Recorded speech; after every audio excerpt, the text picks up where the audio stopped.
Halo, selamat datang lagi di The Gracias, where you will say gracias. Sudah sangat lama rasanya kita tidak bertatap muka, bertemu pandang untuk cerita berbagai live updates. Kali ini I go first. Ini adalah perkembangan hidup saya yang baru-baru ini saya hijrah dari tanah air ke negeri Sakura. Dan video ini insya Allah akan berupa serial yang teman-teman akan menyaksikan video berlatar belakang ruangan ini. Ini adalah kamar baru saya di Ibaraki University International Halls, merupakan sebuah rumah internasional yang disediakan oleh sekolah universitas untuk international students yang belajar di sekolah itu. Alhamdulillah, program yang saya ikuti ini adalah program studi lanjut yang dibiayai oleh pemerintah Jepang melalui beasiswa Mombuka Gakusho atau beasiswa Max yang sering kita dengar. Jadi beasiswa ini dihandle oleh Kementerian Pendidikan Jepang, namun seleksinya dilakukan oleh kedutaan Jepang di suatu negara atau suatu universitas di Jepang. Ada 2 jalur seleksi ya. Alhamdulillah, saya punya pengalaman di kedua jalur seleksi ini yang insya Allah akan saya bagikan di video berikutnya, detailnya. 2 jalur itu adalah jalur kedutaan yang saya ikuti waktu itu seleksinya di Konsulat Jenderal Jepang di Medan di Sumatera Utara, dan yang kedua adalah jalur melalui rekomendasi University of Ibaraki di Ibaraki Prefektur. Alhamdulillah saya dikaruniai oleh Allah beasiswa ini setelah mendaftar yang ketiga kalinya. Jadi hal pertama yang harus kita miliki untuk mendapatkan beasiswa ini adalah kegigihan. Jangan menyerah. Sebelumnya, teman-teman boleh cek dulu di mana informasi valid untuk beasiswa ini tersedia. Saya sudah buka di sini di Kedutaan Jepang untuk Indonesia. Beasiswa ini ada detailnya di sini di web ini. Kalau teman-teman ketik dengan bahasa Indonesia, beasiswa Max, langsung muncul ini sebagai penelusuran pertama. Teman-teman boleh perhatikan syarat yang disediakan di web ini. Memang syarat ini bukan syarat yang untuk tahun berlangsung ya, tapi tahun sebelumnya. Namun demikian, syarat untuk seleksi ini tidak akan sangat berbeda daripada yang tertera di web ini, meskipun ini seleksi untuk tahun sebelumnya. Jadi, yang pertama, kita harus hati-hati dalam menyiapkan dokumen karena satu saja yang kurang atau satu saja tidak sesuai dengan yang diminta oleh keperluan beasiswa ini, langsung gagal di seleksi dokumen. Waktu itu saya lulus seleksi dokumen sekitar 1.500 orang yang ujian di 5 titik di Indonesia, ada di Konja Jepang di Sumatera Utara, di Makassar, Denpasar, Surabaya, dan Jakarta.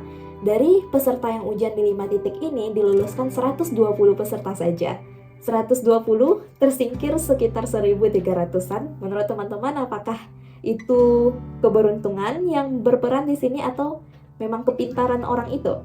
Kalau saya melihat keberuntungan juga berperan besar di sini, atau bisa jadi yang 120 tadi, 120 terbaik itu adalah orang-orang yang menjawab benar semua soal ujiannya. Nah, ujiannya ada 2 jenis, ujian bahasa Inggris dan ujian bahasa Jepang. Ujian bahasa Inggrisnya menurut saya tidak begitu sulit karena seperti ujian masuk perguruan tinggi di Indonesia, ada paragraf yang panjang lalu ditanyakan inti paragraf atau cari mana pernyataan berikut yang sesuai dengan paragraf di atas. Menurut saya itu bisa kita jawab, tapi masalahnya saya memang saat ujian itu kemampuan bahasa Jepang saya 0 besar, saya tidak memiliki kemampuan bahasa Jepang. Jadi saya gagal di seleksi itu. Terus 20 orang terbaik yang lulus ke tahap wawancara. Setelah wawancara, lulus 60 orang, disingkirkan setengahnya. Dari 120 tadi, lulus 60. Dari 60 ini diwawancarai, yang datang ke Jakarta, kalau saya tidak salah, lalu didanai hanya 30 orang saja. Jadi setidaknya, untuk gambaran tes seleksi kedutaan ini, untuk mendapatkan beasiswa Max, ada 1.500 orang yang mendapatkan kesempatan untuk mengikuti ujian, lalu 30-nya saja yang akan menerima pendanaan. 30 ini setelah screening kedua oleh Max di Jepang. Jadi screeningnya oleh kedutaan dan screening oleh Max. Lalu saya alhamdulillah diberi kesempatan untuk mendaftar lagi jalur yang kedua, University Recommendation. University Recommendation ini menurut saya tricky, kompetitif juga, tapi teman-teman,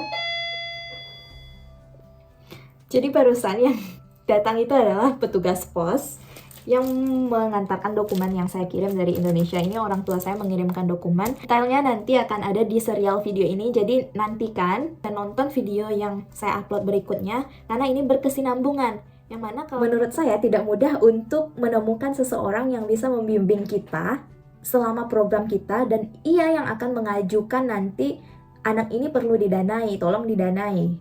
Setidaknya itulah jalur yang kita tempuh. Jadi kita mendaftar ke sebuah fakultas misalnya, atau ke seseorang di fakultas itu. Di sini yang sibuk itu bukan kita aplikannya, kita yang mendapatkan beasiswa, tapi kita tidak sesibuk orang yang daftar di jalur kedutaan, melainkan yang sibuk adalah calon pembimbing kita. Jadi tantangan di sini adalah mendapatkan calon pembimbing yang baik hati, yang bermurah hati mau membimbing kita. Gimana cara mendapatkannya? Minta sama Allah. That's the real thing that I did. Saya minta sama Allah dan menempuh jalur-jalur ikhtiar yang menurut saya ini juga cukup tricky, yang perlu dipelajari. Tapi kalau dimana ada kemauan, di situ ada jalan. Insya Allah teman-teman juga bisa menempuh jalan ini. Nanti akan saya buatkan cara menghubungi profesor pertama kali melalui email. Kabar baiknya, profesor di Jepang sangat responsif, yang menurut saya setiap email itu jika sopan, make sense, dan bukan main-main, mereka akan respons. Meskipun respon pertama tidak langsung, ya saya akan bimbing kamu, tentu saja kita melalui banyak diskusi. Bahkan waktu itu saya 2 kali diskusi melalui Zoom untuk confirm seperti apa sih sebetulnya yang ingin saya lakukan dengan rencana studi saya. Oh ya, sebelumnya beasiswa ini adalah beasiswa yang diberikan untuk program graduate atau pasca sarjana, master, dan doktor yang saya bicarakan. Sebetulnya Max juga punya program untuk undergraduate, tapi seleksinya berbeda. Yang undergraduate ini seleksinya di tingkat SMA, bagi pelajar SMA, karena masuk ke Jepangnya nanti pas tamat SMA langsung daftar undergraduate di universitasnya. Jadi kita bicara di sini untuk program master dan doktor ya. Master dan doktor tidak ada bedanya menurut saya, keduanya sama-sama melalui program research student. Jadi, ini adalah opening untuk serial Kupas Tuntas Beasiswa Max. Sampai jumpa di video berikutnya, bagaimana cara menghubungi profesor. Bye!